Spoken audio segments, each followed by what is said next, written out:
ये तो पूरे तरीके से अवैध तरीके से उनका जो है डिस्क्वालिफिकेशन किया गया। आखिर क्यों? इसलिए कि उन्होंने अडानी और मोदी के रिश्ते को उजागर करने की कोशिश की। आपका दुबई और मॉरिशस के रूट से जो पैसा आया है, वो पैसा किसके हैं? क्यों नहीं जवाब दिया जा रहा? क्या वो पैसा आईएसआई का है? क्या वो पैसा तालिबान का है? क्या वो पैसा जो है ड्रग माफियाओं का है? क्या वो पैसा हथियारों के सप्लायरों का है, माफियाओं का है, किसका है?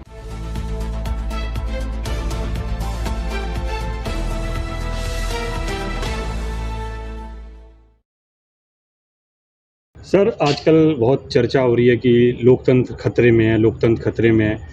क्यों मानते हैं आप कि लोकतंत्र खतरे में है? अच्छा, क्यों ना माने कि लोकतंत्र खतरे में?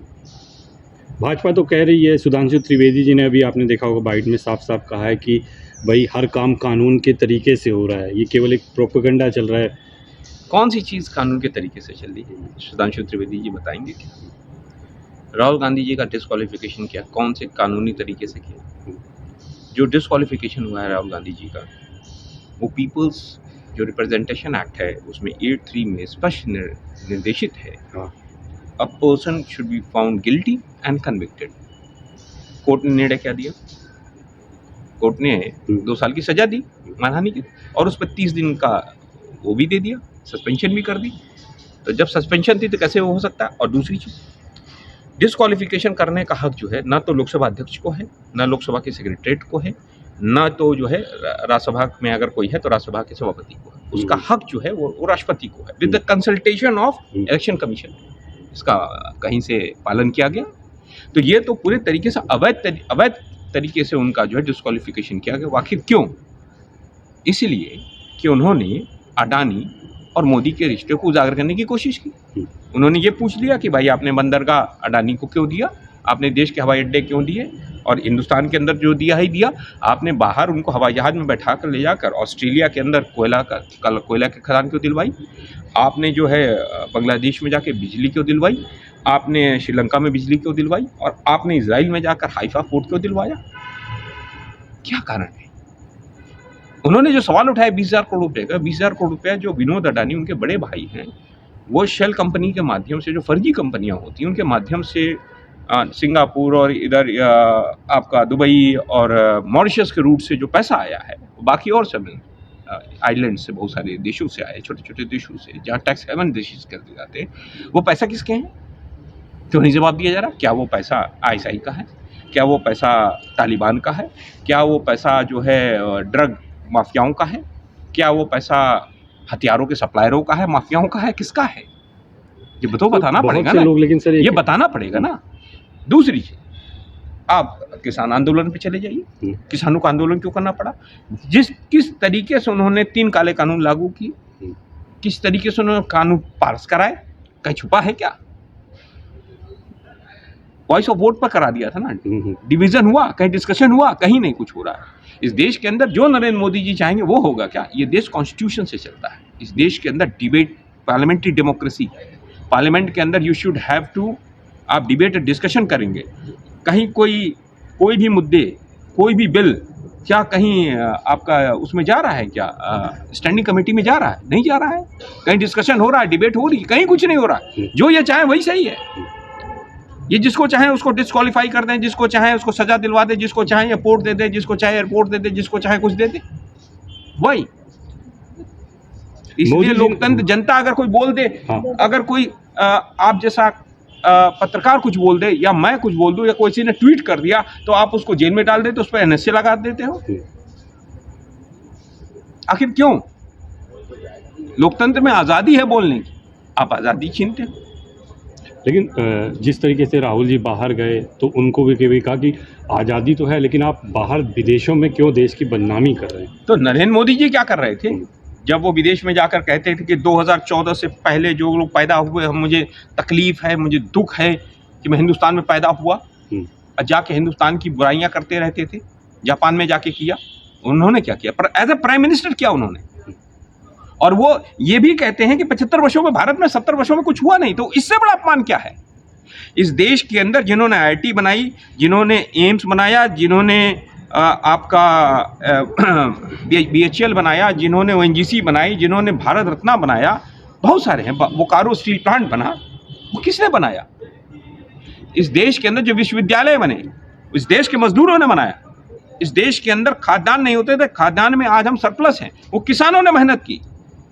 न्यूक्लियर एनर्जी, होमी बाबा, आप इसरो का देख लीजिए, विक्रम साराभाई, अब्दुल कलाम आजाद, अब्दुल कलाम साहब, आप बताइए क्या, स्वामीनाथन साहब, और एन नंबर, और जो युद्ध हुए, जो हमारे देश की सीमा को रक्षा करते हुए जो सैनिक मरे, जिनको परमवीर चक्र मिला, जनरल मानेक शॉ, क्या उनका अपमान नहीं कर रहे हैं? ये क्या कर रहे हैं? हाउ ही डेयर टू मतलब ये कहने की हिम्मत कैसे हुई उन्हें? वो इस देश के लोगों का अपमान कर रहे हैं, इस देश के किसानों का, मजदूरों का, सबका कर रहे हैं, जिन्होंने मेरे घर को बनाया, जिन्होंने इस देश की तमाम सड़कें बनाई, इस देश के तमाम हाईवेज बनाए। नरेंद्र मोदी जी अगर देश के पहले प्रधानमंत्री होते ना, तो देश टुकड़ों में बढ़ चुका होता, 536 रियासतों में बांट चुके होते आज ही। लेकिन वो एक क्रिश्चियन उसमें गए हैं, क्रिश्चियन के चर्च में वो गए क्यों गए हैं? डर है। अब उनको दिख रहा है कि उनकी सत्ता हिलती हुई दिख रही है, तो अब वो इधर उधर भाग रहे, क्योंकि इनका जो नफरती एजेंडा वो खत्म।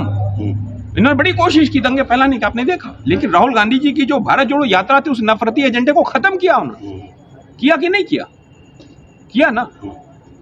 तो उस नफरती एजेंडे को जब खत्म हुआ प्रेम में, तो अब इनको मजबूरन जाना पड़ रहा है। वो तो वहाँ मदरसे में वो भाग रहे हैं, इनके मोहन भागवत जी क्यों जा रहे हैं भाई? अभी तक तो नहीं जा रहे थे। यही आरएसएस कहती फादर चादर को से मतलब नहीं रखना है, तो वही दे अर्गन, क्योंकि उनकी अब नीचे लोग समझ गए, इनके एजेंडे को समझ गए कि यह लोग यह देश को नहीं चला सकते, ये देश के अंदर इकोनॉमिक डेवलपमेंट नहीं कर सकते। आज हर जगह लोग परेशान हैं। मनरेगा के मजदूर बैठे, मनरेगा के मजदूरों को दिन कम कर दिए गए। आप देख लीजिए लॉकडाउन के दौरान जो है कितने लोगों की इनकम घट गई। नरेंद्र मोदी जी के दोस्तों की इनकम बढ़ गई और देश की जनता की इनकम घट गई। 1,000 करोड़ रुपया पर डे अडानी कमाने बहुत से लोगों ने सर ये कहा कि उद्योगपतियों को टारगेट नहीं करना चाहिए, और अडानी तो भाजपा से जुड़े हुए नहीं है सीधे सीधे। क्यों? अडानी तो सबसे ज्यादा जुड़े हैं भाजपा से, मोदी जी के साथ। मोदी ही अडानी है, अडानी ही मोदी है। क्या अंतर है इसमें? आखिर क्यों वो दे रहे हैं? आखिर वो ये सारी चीजें, वो सारे चीजें संसाधन क्यों देते जा रहे हैं? वाई, क्या कारण?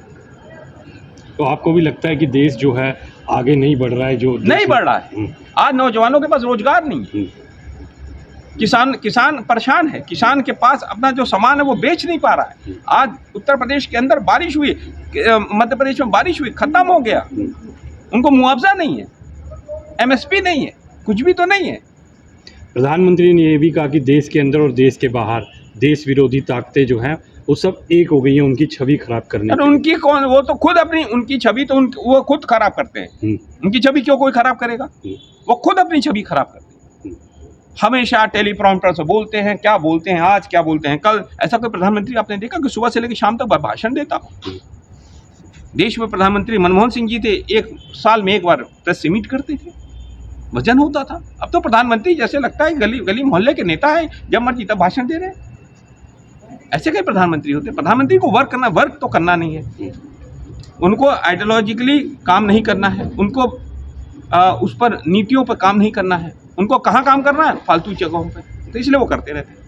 तो जो एक अभी आया है कि भाई मोदी जी की डिग्री को लेके भी देश में एक थोड़ा सा लोगों देखो, ये डिग्री उग्री का जो मामला है वो अलग विषय है। मैं उस पर नहीं पढ़ता। मैं जो ये कह रहा हूँ कि नरेंद्र मोदी जी 20,000 करोड़ रुपया किसका है जो अडानी की शेल कंपनी से आया है, ये मुद्दा है। आप बंदरगाह क्यों अडानी को दे रहे हो? आप हवाई अड्डे क्यों दे रहे हो? आप कोयला क्यों दे रहे हो? आप बिजली क्यों दे रहे हो? आप पूरे देश के संसाधन क्यों दे रहे हो? आप डिफेंस में क्यों दे रहे हो? ये पैसा कहाँ से जा रहा है? कौन दे रहा है? क्या ISI का पैसा है कि तालिबान का पैसा है कि रंग माफिया का पैसा है? किसका पैसा? ये तो बताओ देश को ना, ये तो बताना पड़ेगा ना। सुधांशु त्रिवेदी जी ने एक और आरोप लगाया। सुधांशु त्रिवेदी जी जैसे लोग तो ये सुधांशु त्रिवेदी तो शिवाजी महाराज का अपमान कर दिया एक दिन। उसने कहा कि शिवाजी ने माफी मांगी। वो सुधांशु त्रिवेदी की बात आप कर रहे हो। सुधांशु त्रिवेदी कुछ पता होता है? कुछ मालूम है? कोई जानकारी नहीं। एक एजेंडा सेट होता है, उसी पे ये लोग बोलते रहते हैं। लेकिन सर जो कहा जा रहा है कि भाई राजस्थान में, छत्तीसगढ़ में अडानी को कांग्रेस ने भी कई चीजें दी हैं, वो उसको कैसे देखते देखिए हैं? जो प्रोसीजर होगा हाँ। उस प्रोसीजर के हिसाब से होगा तो होगा, नहीं होगा तो वो सर राहुल गांधी जी ने उस दिन भाषण में कहा कि अगर कुछ होता है तो उसमें टांग दो जिसने गलत किया। 2024 को लेके आप क्या देख रहे हैं? 2024 में नरेंद्र मोदी विल गो, वो जा रहे हैं। विपक्ष एक हो पाएगा जो विपक्ष को लेके मैं कह रहा हूँ नरेंद्र मोदी जा रहे हैं, देश के अंदर लोकतंत्र स्थापित होगा। भ्रष्टाचार, उन्होंने तो ये भी कहा कि सभी भ्रष्टाचारी एक होकर एक मंच पे हाँ, उन्होंने बहुत सही कहा, सारे भ्रष्टाचारी एक हो गए। और मंच कौन सा है? येदुरप्पा, हेमंत बिश्व शर्मा, नारायण राणे, हाँ? और भी 2-4 नाम बता दूं मैं। ये किसके मंच पे? भाजपा के मंच पे। भ्रष्टाचारियों का अगर कोई हेवन है, स्वर्ग है, तो वो भारतीय जनता पार्टी है।